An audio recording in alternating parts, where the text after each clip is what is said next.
pedindo Jesus que cada tarefa dessa casa a se realizar nos dois planos da vida possa ser iluminada, amparada, que todos que aqui adentraram possam receber aquilo que esteja programado para essa noite. Pedimos também, Jesus, a proteção e o amparo dos mentores dessa reunião, para que nos envolva, para que possamos trazer somente aquilo que venha de encontro à vossa luz e à vossa misericórdia. Pai nosso que estais nos céus, santificado seja o vosso nome, venha a nós o vosso reino, seja feita a vossa vontade, assim na terra como nos céus. O pão nosso de cada dia nos dai hoje, perdoai as nossas ofensas, assim como nós perdoamos a quem nos tem ofendido. Não nos deixeis cair em tentações, mas livrai-nos do mal, que assim seja. Bom, meus irmãos, então nós vamos falar a lei do trabalho. Isso está para a gente no capítulo 3 do Livro dos Espíritos. E nessa parte nós temos necessidade do trabalho e limite do trabalho, repouso. Começamos na pergunta 674. A necessidade do trabalho é uma lei da natureza? E os Espíritos responderam: o trabalho é uma lei natural, por isso mesmo uma necessidade, e a civilização obriga o homem a trabalhar mais porque aumenta suas necessidades e seus prazeres. Então vamos lá começar nessa primeira pergunta. O trabalho é uma lei natural. O que são as leis naturais? São as leis criadas por Deus. Então ela é uma lei natural. Por que nós temos que trabalhar sempre mais? Porque nós aumentamos as nossas necessidades e os nossos prazeres. Isso a gente observa no dia a dia. No dia a dia a gente pode observar isso. Eu já comentei aqui para vocês que antigamente, quando uma pessoa encontrava com a outra na rua, um amigo encontrava com outro, por exemplo, meu pai, eu vi isso acontecer várias vezes. Quando se cumprimentavam e se perguntavam: como vai, tudo bem? A resposta era a seguinte: tudo ótimo lá em casa, as vasilhas estão cheias. Essa era a necessidade da época, ali perto, 1970, 1980. Essa era a necessidade. Em cima disso, o que se preocupava? Não tinha tanta oferta de trabalho, não tínhamos tanta tecnologia avançada, mas tínhamos uma solidariedade muito grande, que uns trabalhavam em grupo, por todos. Quando adoecia alguém próximo, sempre a gente ficava sabendo: filho de fulano está doente, ou fulano perdeu o trabalho. O meio se comovia. Isso bem próximo. Nós tivemos em 40 anos, 50 anos de uma evolução tecnológica muito grande. Aumentamos as nossas necessidades e os nossos prazeres de tal forma que a gente perdeu esse contato. Hoje nós moramos em um prédio com vários apartamentos e que os vizinhos mal se conhecem. Mal se conhecem. Então o trabalho, como diz a espiritualidade amiga, é uma necessidade. Na pergunta seguinte, Kardec faz mais uma pergunta: não se deve entender por trabalho senão as ocupações materiais? Aí ele responde, a espiritualidade responde: não, o espírito trabalha com o corpo. Toda ocupação útil é um trabalho. Então, o espírito trabalha com o corpo. Mas como que o espírito trabalha? Vamos pensar nisso. O corpo a gente conhece, né? Aquele que é professor vai usar mais a mão, o que é contador mais a cabeça, o que trabalha numa obra mais o corpo propriamente dito. Cada função traz uma referência que a gente conhece do corpo. Mas e o espírito? Como que ele trabalha? Que hora que ele trabalha? Aqui a espiritualidade está dizendo que o espírito trabalha tanto quanto o corpo. Que hora que meu espírito trabalha? Que tipo de trabalho que ele executa? Por que eu não percebo? Normalmente, quando a gente dorme, e isso é regra para todos nós temos um desdobramento e saímos do corpo. O corpo está dormindo, mas o espírito não. O espírito está em atividade, ele está trabalhando. Mas ele está trabalhando como? Aonde estiver ligado a minha afinidade, dentro do que eu estiver vibrando, dentro do que eu estiver movimentando. É muito comum, só para elucidar, o dia que a gente passa esses momentos aqui na fraternidade, em estudo, vocês vão para casa, como eu também vou, e depois nós voltamos espiritualmente para cá.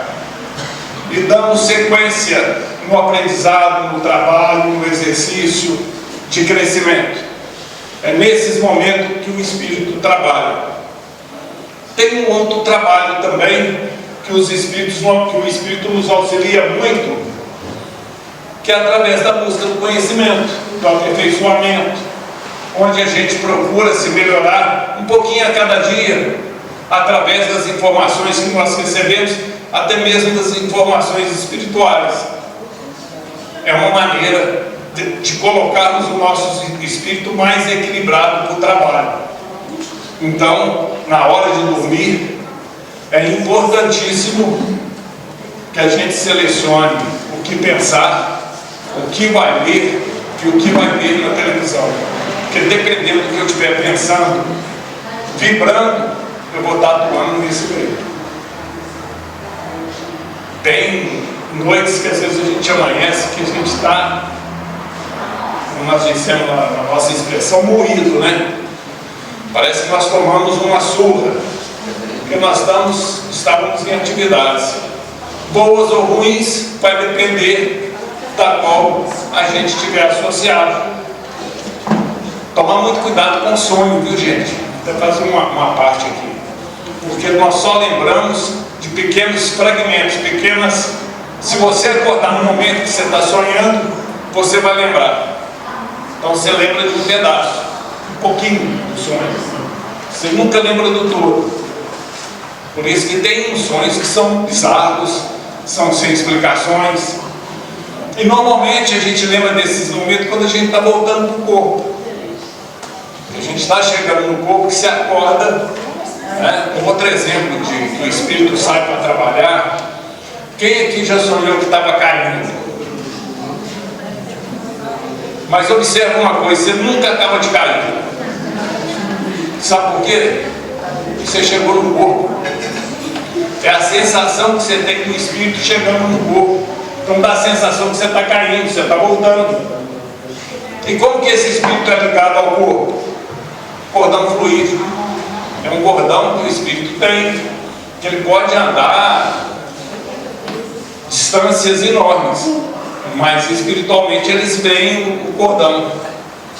Se aproximar de você alguém, alguma necessidade, você volta para o corpo de maneira instantânea. É uma coisa muito perfeita, é um trabalho muito bacana. Eu quis fazer essas observações para a gente entender a riqueza que é um processo de estar encarnado, que a gente passa pela encarnação às vezes sem produzir trabalho nenhum. Eu sou assim mesmo, nasci dessa forma, vou morrer assim. Não vai, você vai morrer. Por mais que você não queira, você está se melhorando um pouco a cada dia, mas a gente pode dar um pouquinho mais, né? E logo em seguida aqui ele diz o seguinte: toda ocupação útil é um trabalho. Olha aí para você ver. Toda ocupação útil. Nós entendemos que um trabalho, num primeiro momento, aquilo que a gente sai é remunerado por aquilo, né? Não é assim? Tanto que a gente fala, né? Dona de casa não trabalha. Por que se fala que dona de casa não trabalha? Pela reverência que se tem, porque ela, dentro de casa, ela está trabalhando, está fazendo você o lar economizar, mas ela não está trazendo dinheiro de fora. É lógico, é óbvio, não tem como. E nós temos a referência de trabalho sendo aquele que você sai e é remunerado, né? Aí vem a espiritualidade e nos diz: toda ocupação útil é um trabalho. Pensar é um trabalho, desde que eu esteja pensando no bem. Eu estou trabalhando, mas pensar no bem como? Uma maneira muito bacana de se pensar no bem, fazer o bem, praticar o bem. Quando a gente vê aquelas notícias menos felizes na televisão que passa toda hora, ao invés de tomarmos partido ou criarmos uma posição de condenação, de julgamento, façamos uma prece, façamos uma boa leitura edificante em voz audível, né?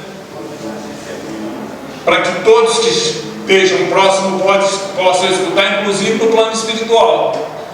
Isso é um dos trabalhos mais interessantes e mais caridosos, porque quando você está lendo, como se você estivesse conversando, todos os espíritos que estiverem à sua volta também estão escutando.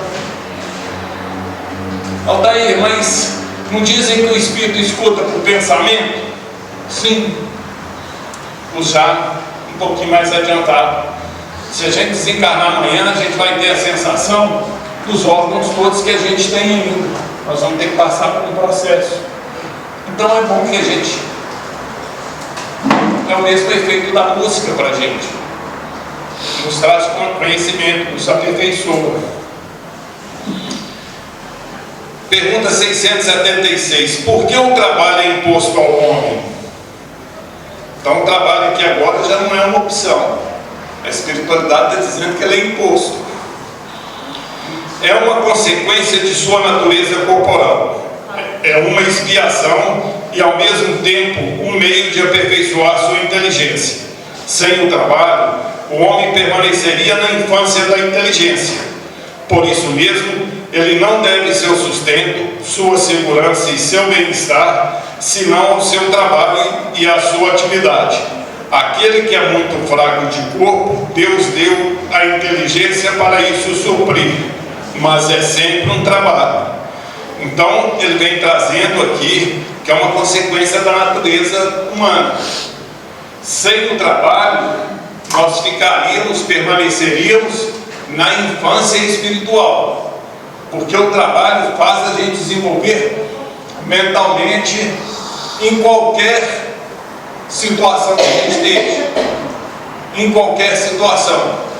E eu volto a falar, a gente dá muito ênfase no cientista que tem uma descoberta brilhante, né? E tem que ter mesmo, tem que ter um respeito. Mas e para aquelas pessoas que têm a criatividade dentro do lar, na simplicidade, de todo dia fazer a mesma coisa, porém com um amor diferente? É a rotina do lar. Observem para vocês verem. Para vocês verem.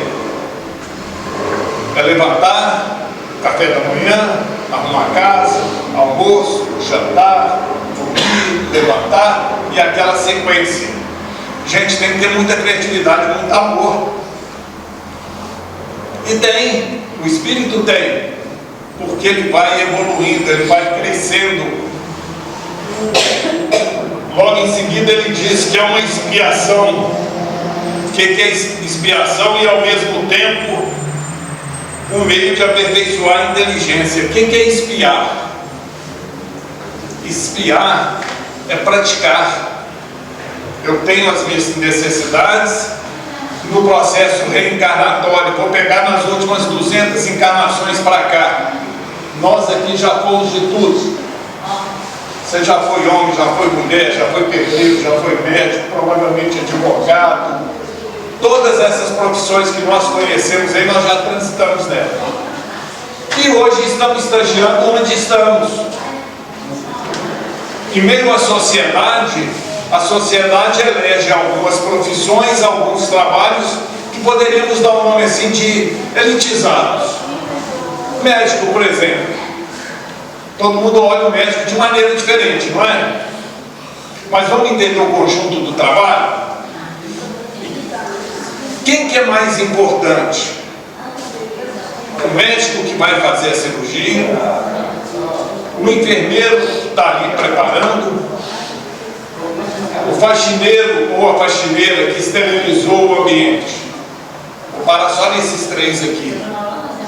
Qual desses três é mais importante? O conjunto. Porque o médico, por mais especialista que ele seja, ele depende daquele que vai fazer a limpeza e esterilizar o material que ele vai trabalhar, ele depende do enfermeiro. Por que eu estou trazendo essa colocação? Porque a gente vê, que a gente vai perceber aqui um pouquinho para frente, que para muita gente o trabalho é um peso. Mas é um peso não é porque a pessoa não gosta de trabalhar. Não é isso. É porque ela projeta para ela o que a sociedade vende. O trabalho que tem importância são determinados trabalhos, que a gente chama aquele, no meio social, que é o trabalho que abre a porta. E não é o conjunto. É o conjunto. Para a gente estar aqui agora, sentado, podendo fazer esses estudos, muitos trabalharam aqui que a gente nem conhece nem percebe. Isso eu estou falando do plano físico. São os nossos irmãos voluntários, o pessoal da limpeza, o pessoal da organização, a direção da casa. Existe toda uma turma trabalhando para que isso aconteça. Como nós também contribuímos em outros setores para que as coisas aconteçam também. Então é o que o nosso irmão trouxe, é efetivamente o conjunto. Mas nós precisamos ter olhos para enxergar. E aí eu acho bacana isso, gente. Eu quero parar um pouquinho para a gente refletir disso, dentro dessa questão desse trabalho, porque o processo reencarnatório é um trabalho, não é? A reforma íntima é um trabalho. Quando que a gente começa a nossa reforma íntima? Que momento que começa esse trabalho da reforma íntima? Quando você encarna. E quando que ele para? Quando você desencarnar. Porque aí você vai para o plano da erraticidade, é o momento que você está desencarnado, preparando para uma outra encarnação. Mas do momento que você encarnou para frente, você está trabalhando para a sua reforma íntima. Toda ocupação útil. Essa então é essencial. Você está trabalhando, querendo ou não, você trabalha todo dia. Uma pessoa pode resolver aqui e falar, vou sentar ali e vou ficar quieto, não vou fazer mais nada. Não dá conta. Ela não dá conta. Ela pode ficar umas horas, um dia, mas daqui a pouco o corpo dói, tem a necessidade do banheiro, tem as necessidades fisiológicas, ela não dá conta. Porque nós não fomos criados para esse fim. Nós fomos criados para que em trabalho em conjunto a gente possa evoluir. A primeira oficina que a gente tem de trabalho, e a mais edificante da nossa encarnação, é o nosso lar. É onde nós estamos inseridos nesse momento. Gente, independente da facilidade ou dificuldade que tem no lar. É o melhor lugar que a espiritualidade amiga encontrou para que você pudesse vir. Porque o contexto espiritual é diferente do contexto material. Materialmente falando, para mim ser uma pessoa bem sucedida no meu campo de trabalho, eu tenho que ter uma profissão, essa profissão tem que me dar muito dinheiro, eu tenho que ter conforto, tenho que ter bastante facilidades. Esse é no plano material. E muitas das vezes, no plano espiritual, a situação é diferente. Muito diferente. Não estou dizendo aqui que ter tudo isso é errado. Tanto que ele fala, você vai trabalhar para a sua segurança, seu sustento, sua segurança e seu bem-estar. Então, com o suor do teu rosto, você vai trabalhar pela sua segurança pelo seu bem-estar e pelo seu sustento. É necessário. Mas Cristo nos diz: não dê mais importância a isso do que as coisas do céu. E o que é mais importante, a matéria ou o espírito? O espírito, ótimo. Por que então que eu dou mais ênfase para as coisas materiais? Eu me preocupo muito mais com as coisas materiais. Sabe por quê? Porque eu consigo ver, perceber o resultado. Eu falo que eu sou espírito imortal, mas me enxergo o Altair nessa encarnação com as minhas necessidades, dificuldades, dores. E aí eu começo a trabalhar só para o meu sustento e minha segurança. Eu fecho, eu bloqueio o meu lado espiritual, que é tão importante quanto esse. Eu tenho que trabalhar para as minhas questões materiais, mas até para me conhecer a minha real necessidade na questão espiritual, eu vou ter que perceber o que é supérfluo. Quando ele fala que a gente cria necessidades novas, o que é isso? Ele está falando de coisas supérfluas. Para a gente entender o que seria supérfluo, o que seria necessário, vamos imaginar que um supermercado que todo mundo conhece, não é? Tudo que tem nas gôndolas, na entrada do supermercado, é supérfluo. O necessário para você está sempre no fundo, que é o arroz, o feijão, o óleo. Observem para vocês verem. Está sempre no fundo, o que é necessário você tem que buscar. É da lei, é necessidade, você tem que buscar. Dentro desse contexto, o que a gente faz quando chega no supermercado geralmente? Vai enchendo o carrinho só de supérfluo. A hora que chega lá no supermercado, o necessário às vezes não tem nem espaço. Pegando esse exemplo e trazendo para o campo do espírito, eu começo a ocupar a minha mente com coisas desnecessárias, com coisas que me trazem distração, e isso, na hora que vem o necessário, que me é necessário para que eu possa crescer, eu estou com minha mente virada para o outro lado. E aí eu vou propor para mim o quê? Dificuldade, dores, problema. E a dor é um castigo? Não, é para me fazer voltar para o campo certo, para me poder aprender a entender o que me é realmente necessário e o que é supérfluo. Hoje nós temos e estamos atravessando uma fase dentro da sociedade muito séria, de depressão, de angústia, de descontentamento.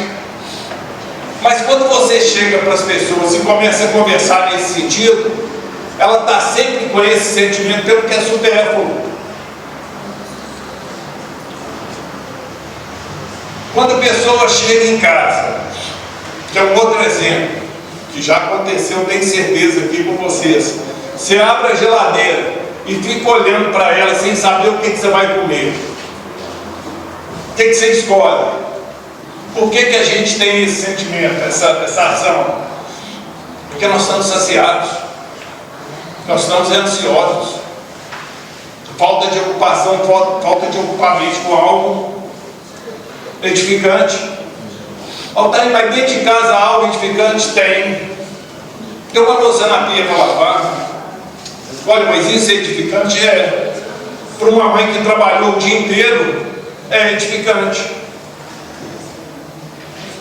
É edificante para uma mãe que trabalhou o dia inteiro. Para todos que estão no lar, é edificante. Ajudar a organizar, preocupar com as letras, vou pedir os dois para colaborar com o silêncio. Pedir, organizar uma gaveta. Isso tudo são tarefas edificantes no nosso dia a dia. São coisas que a gente pode fazer e é um trabalho. Tanto quanto a gente faz no nosso trabalho remunerado. A gente chega no trabalho remunerado, a gente tem maior gelo. Ó, meu chefe não gosta, eu coloco a caneca desse lado da mesa. Eu guardo em outro lugar. Por que em casa não pode ser diferente? Ou não poderia ser diferente? Se ali que é a minha base. Gente, alguma pergunta até aí? Podemos seguir? A pergunta 677 é muito gostosa essa pergunta, porque vai muito de encontro com a gente. Por que a própria natureza provê todas as necessidades dos animais? O que a gente percebe nessa pergunta, né? Por que não pode ser assim com a gente também? Não é? A resposta: tudo trabalha na natureza. Os animais trabalham como tu, mas seu trabalho, como sua inteligência, é limitado ao cuidado de sua conservação. Eis porque, entre eles, o trabalho não conduz ao progresso, enquanto que no homem ele tem um duplo fim: a conservação do corpo, que o eleva acima de a conservação do corpo, e o desenvolvimento do pensamento, que é também uma necessidade e que o eleva acima de si mesmo. Então vamos lá, tudo na natureza trabalha. Nós sabemos que matéria como nós conhecemos, a cadeira que nós sentamos, é um organismo vivo. Tudo na natureza, tudo trabalha. A gente olha para um monte, para uma montanha, vê aquela paisagem bonita e acha que aquilo é um monte de terra com as plantas em cima. A ciência já nos mostra isso hoje. É como o corpo humano. É um monte de aglomeração para dar isso aqui perfeito. A montanha também. Só que nos animais, o trabalho não leva ao progresso, como o homem, que nos eleva e pode elevar ele acima dele mesmo. O que é levar acima dele mesmo? Quando ele toma consciência de si mesmo e alcança um campo vibracional um pouco maior, dentro da programação que foi feita para ele. Mas para que isso aconteça, ele vai ter que ter um trabalhozinho primeiro de descobrir por que ele está aqui, qual a finalidade dele estar encarnado e a riqueza que é a encarnação dele. Isso nós temos que descobrir, porque se não descobrirmos, nós vamos ficar estacionados. Se não descobrirmos, nós vamos achar sempre que a vida do outro é melhor do que a minha, porque eu não estou vivenciando a vida do outro. Eu estou vendo ela de longe como eu vejo a montanha, mas eu não sei o trabalho que dá para manter aquela montanha em equilíbrio. Eu não sei o trabalho que o outro tem para se manter equilibrado, harmonizado. Quantas encarnações ele precisou para chegar ali? Porque talvez se eu descobrisse, eu daria mais importância à minha. Eu ia perceber que no meu processo evolutivo eu caminhei muito e consegui aperfeiçoar através do trabalho e continuo trabalhando. O nosso maior exemplo para o trabalho foi Jesus, quando ele disse sobre o trabalho. Jesus trabalhou, gente, da hora que nasceu à hora que desencarnou, sempre com um propósito divino. Sempre. Tudo que Jesus pensava, tudo que Jesus falava, todas as ações dele tinham um cunho divino. E nós vamos ter que chegar lá. Nós já sabemos que a condição de Cristo, Jesus não é o único Cristo. Ele é um Cristo que é responsável por esse órgão. Tanto que houve uma reunião de Cristos para decidir, inclusive, o destino nosso aqui, do processo de regeneração. E quando ele disse, né, que veio para que nenhum filho se pereça, então, querendo ou não, nós vamos chegar à felicidade. Agora, o peso do sofrimento nós vamos colocar em nós ou não. Isso aí é que nós vamos decidir. Nós é que vamos decidir a maneira com que eu quero caminhar. Lembra que eu cheguei aqui no início e falei da questão do celular? Eu posso ir para... Bom, na criação que eu tinha, se eu fizer um negócio desse, meu pai me fazia com o meu celular. A criação passada era mais severa. Porque é o seguinte, eu posso ter escolha de sentar aqui, estou sentado aqui, estou no celular. Quer dizer, eu estou de corpo presente, mas a minha mente está lá. Se o celular estiver no trabalho, se estiver no esporte, se estiver no filme, se tiver um amigo, a minha mente vai estar lá, não vai estar aqui. E é uma coisa impressionante, gente. Quando a gente fala de trabalho, de pensamento, porque o pensamento é um trabalho, nós vivemos, a minha geração viveu 40 anos sem telefone celular. Posso dizer mais, 50 anos sem WhatsApp. Qual que é a primeira coisa que a gente faz na hora que amanhece? Telefone. Pegar o telefone. É a primeira coisa. E ficamos com ele o dia inteiro. E saímos de casa. O telefone às vezes nem toca, mas se você tiver sem ele, já te dá um desespero. É condicionamento. É condicionamento. Tarefa. Irmãos nossos, em tarefa é uma luta para você controlar a questão do celular, porque a gente vai criando necessidades que não precisa, que não são necessárias. Eu de vez em quando deixo o telefone para trás para me testar, principalmente no final de semana. Meio de semana o trabalho exige, aí você tem que... É interessante o processo. É interessante você deixar ele Libertador. Tem dificuldade. Libertador. É libertador. Mas é um trabalho inútil. Porque você está sempre ocupando a sua mente com coisas externas. Você chega hoje num restaurante, por exemplo, é muito comum isso acontecer, os jovens sabem muito bem disso. Sentam 4 casais ali, cada um está no seu celular. Estão na mesma mesa, bebendo junto, comemorando junto, mas cada um no seu mundo. De vez em quando troca uma palavrinha, entra o assunto, fecha de novo, e assim está dentro dos lares. E aí nós entramos num trabalho edificante. Como edificar um lar desse jeito? Como que a gente dá conta? Se eu não conheço meu filho minimamente para sentar com ele e conversar, é uma situação muito complicada. Nessa questão, gente, do trabalho no lar, eu quero focar mesmo nisso. A gente tem que voltar para alguns valores. Eu sei que a conversa agora daqui para frente vai ficar um pouco chata, porque olhar para aquele irmão que a gente tem problema, como diz o nosso amigo Marcelino aqui da casa, é dificultoso, porque ele nos irrita. Ele nos afronta, não é isso? Ele faz sempre alguma coisa para nos provocar e nos tirar do equilíbrio. Mas será que é ele que faz ou nós que nos colocamos nessa condição? Está no nosso olhar. Está no nosso olhar. Isso é importante, porque se eu não conseguir resolver isso comigo, dentro do meu lar, eu vou ter uma dificuldade do lado de fora muito grande. Porque as coisas vão replicar. Aquele irmão que me traz esses sentimentos que eu coloquei agora, está me mostrando que eu tenho que trabalhar o meu orgulho, a minha vaidade, a minha prepotência. Porque sempre quando eu vejo ele dessa forma, eu estou me sentindo acima dele.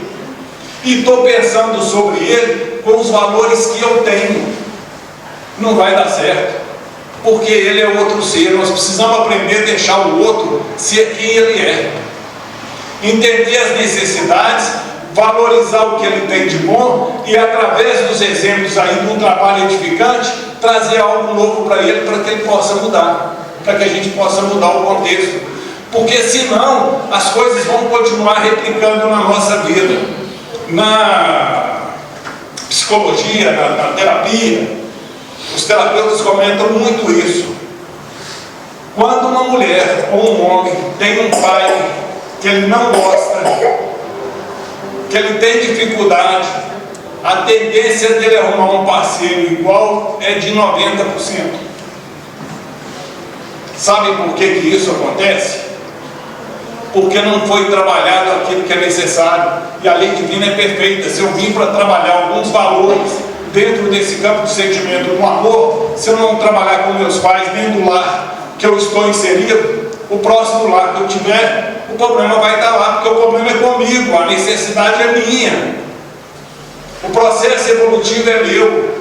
Eu trago para aqui uma fala da Joana de Ângeles, com o Divaldo Franco, está no filme dele. Quem viu o filme aqui deve ter percebido que num momento de desespero, ela vira para ele e fala: Divaldo, você vai perceber lá no final, quer dizer, no final da estrada, que todas as dificuldades, todas as pessoas, todas as crises, todos os problemas que você passou, foi colocado na sua porta, é por você, não é pelo outro, é para que você cresça. Então, quando chega uma situação adversa para a gente, nós temos que acolher com o coração, com amor, mas com uma resiliência dinâmica. O que é essa resiliência dinâmica? Eu aceitar o processo que chegou, mas trabalhar para que a mudança ocorra também. Isso nos traz a nossa irmã Sheila, que ela chama de resiliência dinâmica. Eu aceito o problema, não posso resolver de imediato, nós vamos caminhando junto. Assim que meu campo vibracional aumentar, que meu conhecimento aumentar, aquele problema para mim vai deixar de existir. É um trabalho que nós temos que fazer no dia a dia, porque cada dia nós somos desafiados.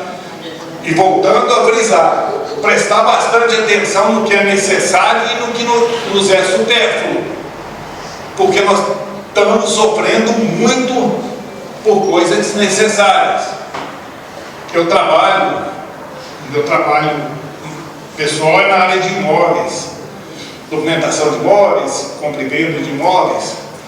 E no Evangelho segundo o Espírito nós temos um capítulo que traz sobre os tormentos voluntários e os tormentos involuntários. Involuntários são aqueles que você traz na sua reencarnação, que você tem que passar, que são necessários para o crescimento. Por exemplo, a perda de um filho é involuntária, perda de um ente querido é involuntário, né? Mas tem aqueles também que nós criamos para a gente. Perda de um trabalho, por exemplo, pode ser os dois, involuntário ou voluntário. Voluntário por uma falta de disciplina sua que você venha a perder. Isso pode ocorrer. E tem, eu que peguei essa parte do trabalho, que é muito interessante. Às vezes a pessoa tem um apartamento de 2 quartos, que ela já comprou, pagou, é dela, está lá quitada.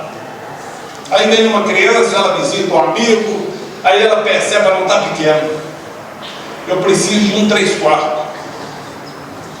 Vai lá, vende 2 quartos, dá de entrada nos 3 quartos, faz uma dívida nova, e muitas das vezes não consegue pagar e perde os 2. O que tinha e o que comprou. Isso chama tormento voluntário. Por quê que eu estou dando esse exemplo? Porque se ela se preparasse antes, eu tenho 2 quartos, quero 3, eu vou juntar o dinheiro primeiro. Eu sei que a prestação é X, eu vou juntar, na hora que eu tiver, eu vou lá e compro. Ok, bacana, você evoluiu, você deu um salto, ótimo. Mas quando você não tem e cria necessidade, o que é criar necessidade? Se você tiver dentro de um 2 quartos, com 3 pessoas morando no quarto, e souber que aquela é a sua realidade no momento, você tem prazer de entrar lá toda hora. Mas se você começar a pensar assim, não, de fulano é de 3 quartos, eu também quero um, daqui a pouco não te cabe dentro do apartamento mais, porque tudo fica ruim. É o apartamento que mudou? Seu comportamento mudou. Eu gosto de pegar esses exemplos simples para que a gente possa refletir. Assim somos nós nas nossas dificuldades, com a nossa relação de trabalho para o espírito. A gente sempre coloca dificuldade, a gente tenta colocar uma palestra edificante, tem no YouTube, fica lá 1 hora assistindo, é uma luta. Agora coloque um programa, uma série, uma coisa que você gosta, passa sem você perceber. nós nos tornamos uma nação muito superficial nesse sentido. Tudo que tem à nossa volta é para nos distrair. É sempre para nos distrair. Vou pegar o exemplo aqui de novela. Não tem aqueles casais que são maravilhosos na novela? O que faz mais sucesso é aquele que não tem problema, é rico, é bem casado, né? Tudo para ele dar certo. Gente, isso não é vida real, não. Vida real, se for desse jeito, alguma coisa saiu da programação. Porque quando a gente vem aqui, a gente vem para trabalhar valores. E você só trabalha valores. Vou dar um outro exemplo: paciência. Para mim trabalhar a paciência, eu tenho que ter o quê? Problema. É aquele negócio que a espiritualidade fala, né? Cuidado com o que você pede, que você pode conseguir. Exatamente. Se eu começo a pedir espiritualidade todo dia, me dá paciência, você vai ter mais problema. Não tem como você saber se você tem paciência se você não tiver problema. Não tem como. A gente, isso é igual administrar dor do outro. Administrar dor do próximo é a coisa mais fácil do mundo, porque está doendo no outro. Nós não estamos sentindo. Nós temos sempre um conselho pronto. Sempre um conselho pronto. Tem uma história de Chico Xavier, gente, que é fantástica. Uma mulher chegou, uma senhora naquela época, muito pobre, e foi ser atendida, e o Bezerra de Menezes prescreveu para ela uma receita através de Chico Xavier. E ele fez a psicografia. A hora que ela entregou a receita para a mulher começou a chorar e falou com o Chico: Chico, eu não tenho dinheiro para comprar. E o Chico começou a chorar junto com ela, porque eu também não tenho. Ele acolheu o sentimento dela. Nesse momento, o Bezerra de Menezes apareceu com o Chico para ela picar a receita em vários pedacinhos, e tomou um pedacinho por dia com um copo d'água, que o remédio está aí. Percebe, gente, o que é a questão do necessário da... Eu não estou dizendo aqui para ninguém de médico, você fica receita tomando água, gente, para esse objetivo, não é problema. Mas o que eu estou querendo dizer é que nas coisas mais simples estão contidas as coisas mais importantes que são do nosso espírito. Fazem esse teste sem sua mãe esperar, sem sua companheira, sem seu marido esperar. Faça alguma coisa para ele de maneira espontânea e observe o resultado para você ver a satisfação que isso produz. Nesse mesmo campo, o próprio Chico Xavier, que é um dos trabalhos mais bonitos que eu já vi, de relato dele e de Emmanuel. Chico Xavier tinha um cachorro que ele amava. O cachorro era um vira-lata lá, mas ele tinha uma paixão por esse cachorro danado. E ele estava muito doente. Então ele ia para o trabalho, chegava na casa da prece tarde, ainda tratava do cachorro. Uma pessoa que gostava muito do Chico resolveu ajudar. Mas ajudar, matou o cachorro do Chico. E o Chico ficou, e o tempo foi passando.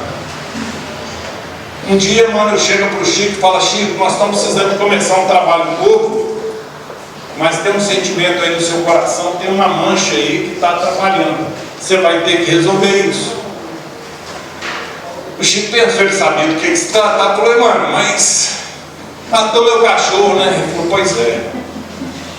Você vai fazer o seguinte: você vai descobrir o que ela mais gosta e vai dar ela de presente.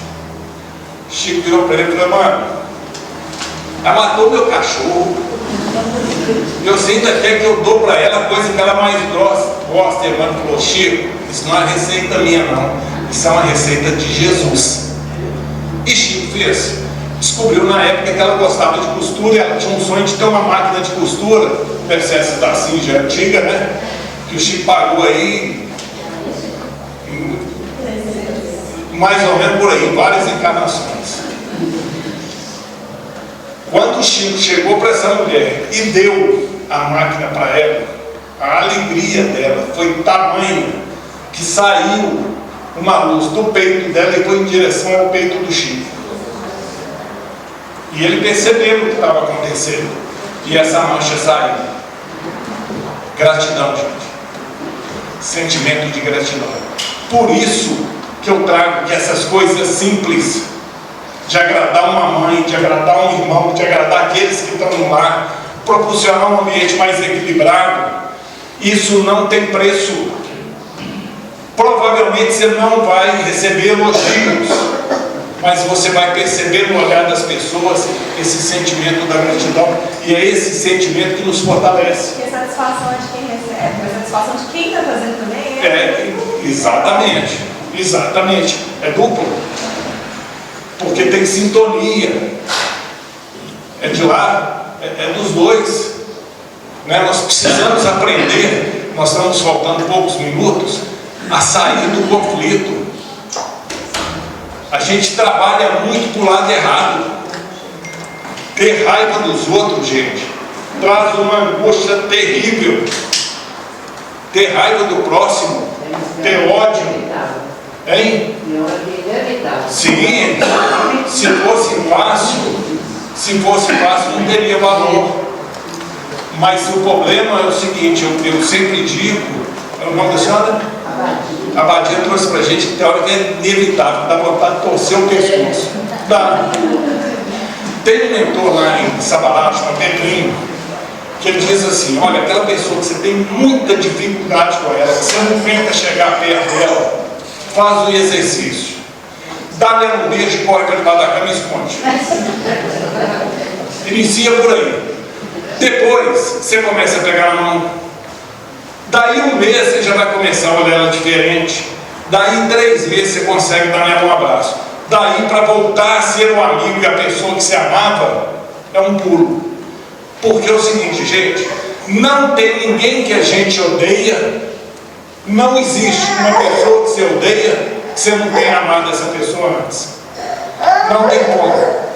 Você não odeia ninguém de um momento para o outro. Isso não existe. Aquela questão que a gente fala, né? Nunca vi essa criatura, mas desde o dia que eu bati no olho eu tenho ódio.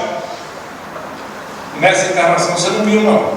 Mas em passadas você tem. E como a gente está falando de um trabalho edificante agora, faça o que você puder para alinhar com essa criatura enquanto está com ele a caminho.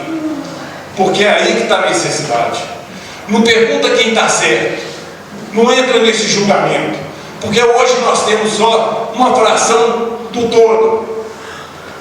Gente, é tão interessante isso. É 1000 vezes perante o Evangelho você ser humilhado do que ser humilhado. Você ser agredido do que você agredir.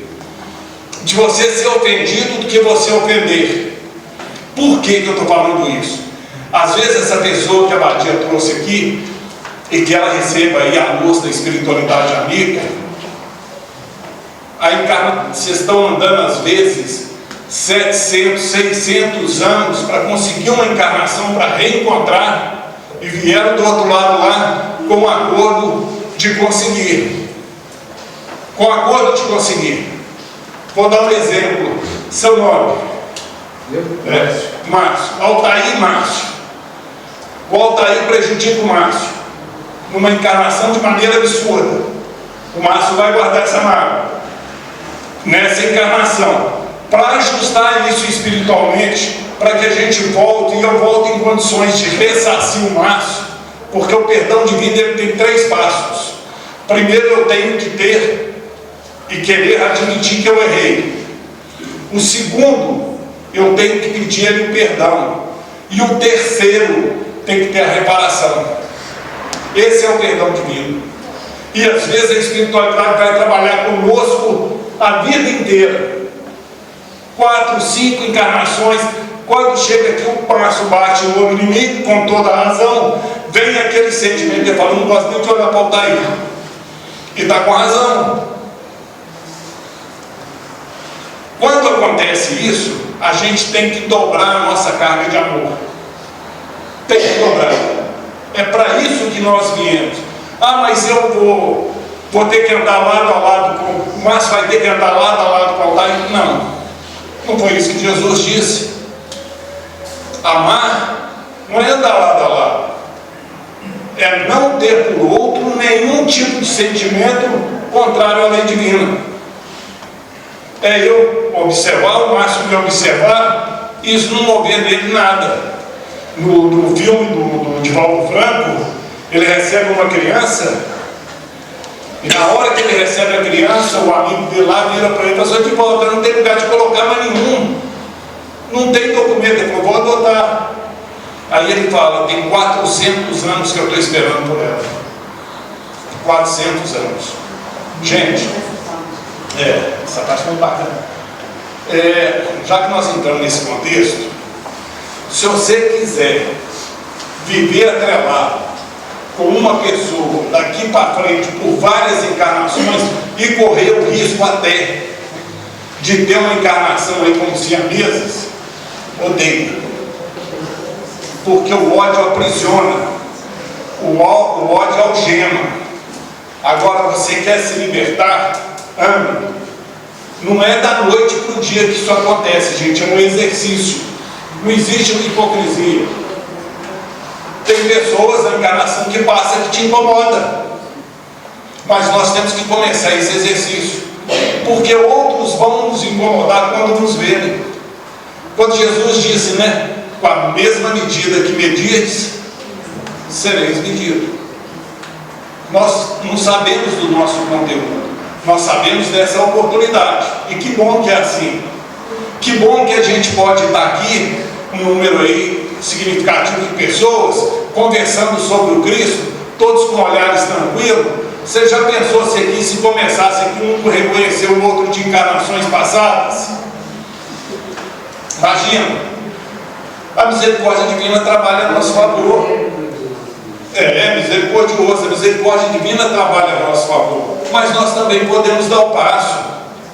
E o trabalho mais edificante com Jesus não é Jesus dizer a Jesus: eu amo Jesus, eu amo a Deus, né? Nós espíritos, eu tenho um carinho por irmão Miramês, que me dá oportunidade lá na casa, por José Grosso, por Meimei, por Sheila, enfim, por uma série, Palminho, uma série de mentores.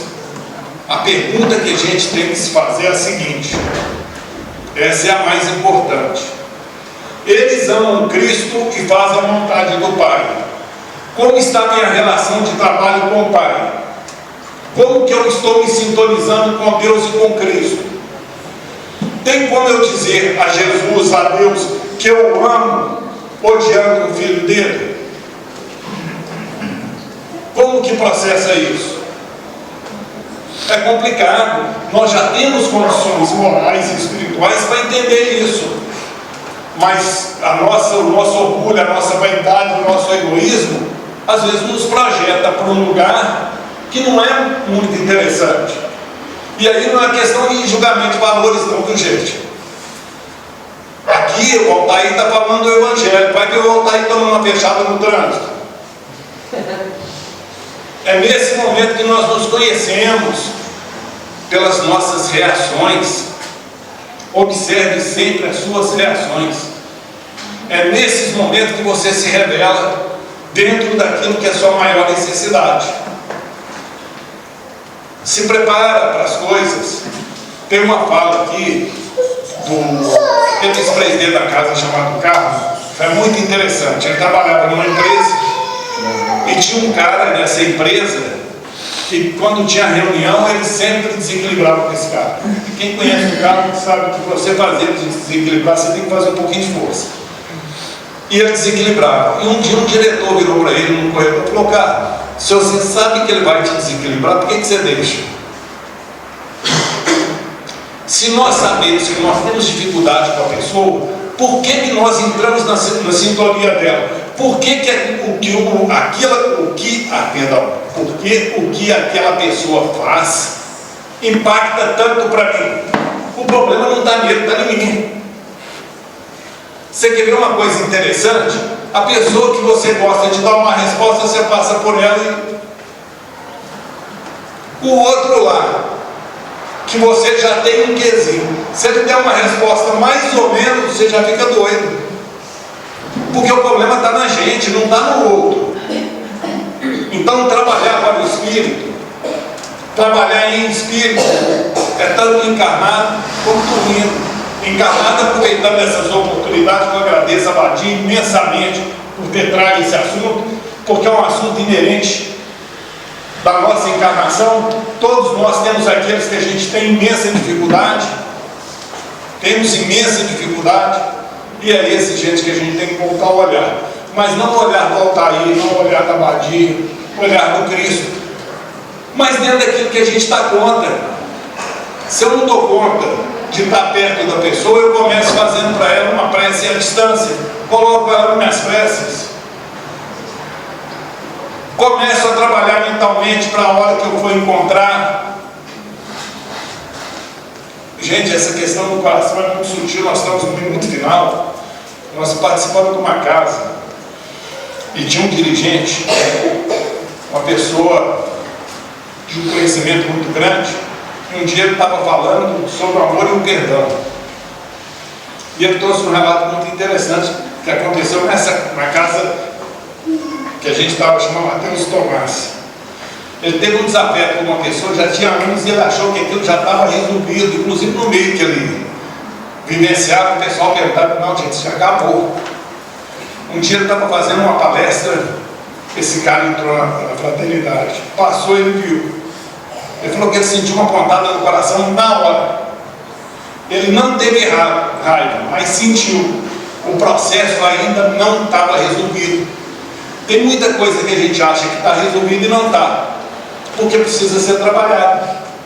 Assim como para a matéria, para conquistar alguns valores, a gente tem que trabalhar, para o Espírito também. E esses irmãos que trazem dificuldade, esses irmãos que estão no lar, que são aqueles mais difíceis, os mais complicados, volta a falar: dobremos a nossa carga de amor, porque é ali que está a nossa necessidade. Gente, nosso tempo passou, eu não posso passar além disso, porque senão aqui vamos chamar a atenção. Agradeço a todos pela atenção, obrigado pela participação, que Jesus abençoe a todos. Esse mês, os quatro segunda-feira, a passada, nós falamos sobre a lei de adoração, hoje a lei de trabalho, a próxima é reprodução, e depois conservação. Vai ser uma sequência, e é uma sequência muito bacana, né? Está no livro dos Espíritos. Muita paz e muita luz a todos. Obrigado.